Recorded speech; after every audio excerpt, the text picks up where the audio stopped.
Nilikuwa na kamera na stand yangu, nachukua videos za jinsi watu wanapiga kura, nafanya interviews.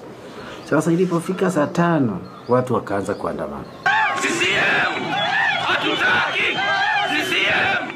Hata sisi hatukujua wale watu walitokea wapi. Nchi ililipuka tu ghafla, watu wakaanza kuandamana.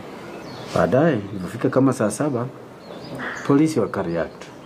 Wakaja wakaanza kupiga watu na maji ya kuasha na risasi ambazo ni za rubber bullet. Lakini wananchi walizidi kuwa wengi kadri muda ulivyokuwa unaendelea.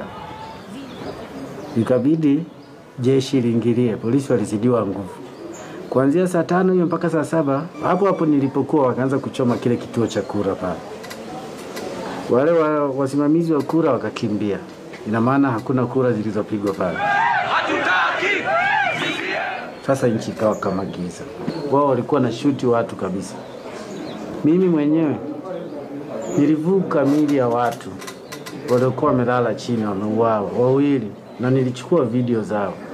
Nadhani hicho ndio kilichowaudhi polisi. Walinikamata hapo kama saa 7 hivi wakanipiga. Kiangalia nina majeraha lakini sasa yanaanza kupona. Kiangalia hapa nina jeraha, walinipiga, walinichoma na singe ya bunduki. Ukiangalia hapa walininyonga na kamba kwenye shingo. Walikuwa wananinyonga kwamba kwa nini namwandika mama vibaya. Ilifika kama saa 8 wakanitupa kwenye gari ya polisi. Mimi nikafikiri wananipeleka polisi. Hawakunipeleka, la hasha. Ilifika asubuhi wakanipeleka kituo cha polisi. Wakanilazimisha ni sign kwamba nilikuwa na andamano. Mimi imenikamata na kamera. Nachukua videos kama kazi yangu kama mwandishi wa habari. Kwa hiyo naandamanaje? Humo ndani kulikuwa na watu wanaleta usiku wamepigwa, lock up imejaa damu. Still wanamwaga maji, wanatulazimisha kwamba tulale. Wanajeshi wanakuja wanasema haitakiwi mtu kusimama. Inatakiwa ulale. Kwa hiyo tunalala kwenye damu imechanganya na maji.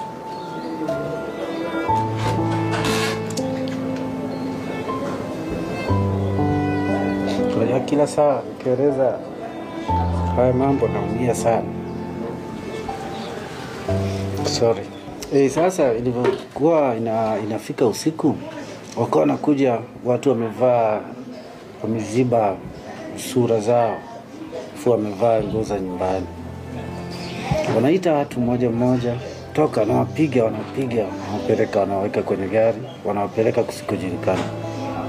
Ndugu zao wakija asubuhi, wanauliza mtoto wetu alikuwa amekamatwa hapa.